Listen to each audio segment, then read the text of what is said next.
As reported in the New York Post this morning, solo female drivers at red lights near bridge and tunnel entrances are suddenly attacked by robbers who hurl cinder blocks through their car windows. Called, instead of carjacking, now it's car smashing.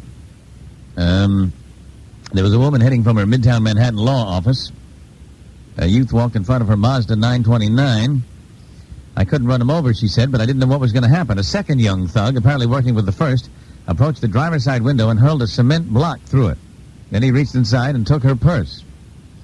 Lying on the seat, she was uninjured. $1,000 of damage to the car. There's no way to determine the exact number of these incidents, but so far in Manhattan they got a dozen. The most recent incident occurred yesterday when a robber hurled a block through the window of a New York Post editor. So driving with your windows down doesn't do it, I guess, does it? You got your windows down, your doors locked, you're thinking you're bold, right? Only in New York. I shouldn't be talking about it. The local lunatics will get the idea. You feel pretty proud. Got your new car. Anti-lock devices. Sitting in a red light. Unbelievable.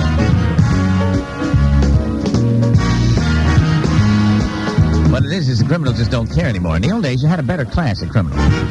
You know, they'd map out.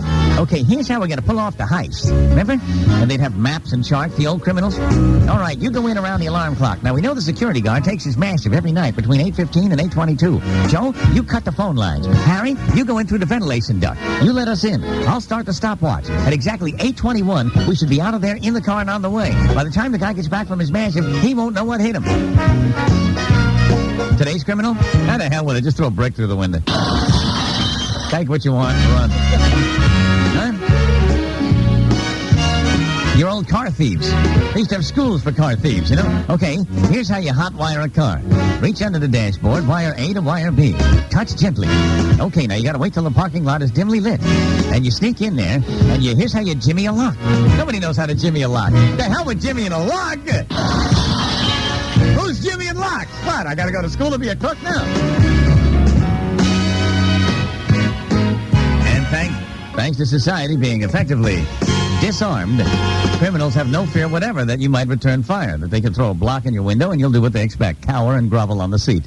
As you spill over your valuables and that watch that's got that family monogram on it and all your possessions. God forbid you should shoot back, then you'll be sued. Isn't life grand? Some days, I'm feeling extra perky today. Thank God for the tabloids. Give us something wacky to look at.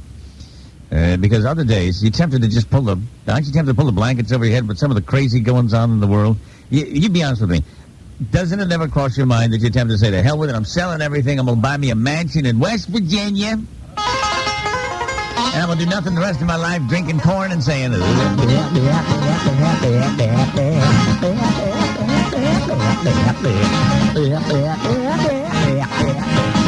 I'm a West Virginia guy, West Virginia boy. West Virginia is my pride and joy.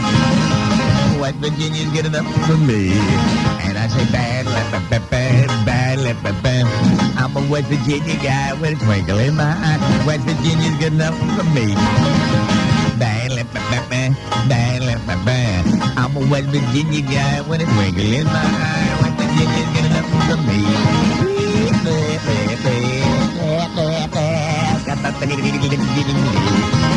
Well, this West Virginia boy and girl meet up at the church picnic. And they hit it off real nice, and they have some fried chicken and some watermelon. Well, the church picnic draws to a close, and the boy says, well, I'll walk you home. And the little girl says, well, I don't know if you want to do that, because I live 2 miles away from the trolley line.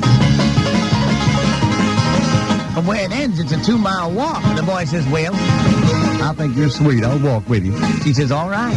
So they hop on the trolley and they ride to the end of the line. And then they get off and they start walking. Well, they walk about half a mile. And the boy looks at her and says, I'm going to kiss you. And she says, well, all right. But the damn thing is, she's like a good head taller than he is. And he can't reach her lips. So he looks around and there's an abandoned blacksmith shop. So they go inside there, and he stands on the anvil, and that's just the right height. He gives her a big old smooch. Well, they go walking on for about another half a mile, and the boy looks at her and says, I'm going to kiss you again. She says, oh, no, you ain't. You done kissing me for the day. And the boy says, well, I guess if you're not going to kiss me, I guess there ain't no use in me carrying this anvil any farther. What D.C. has for breakfast. The Greaseman, D.C. 101.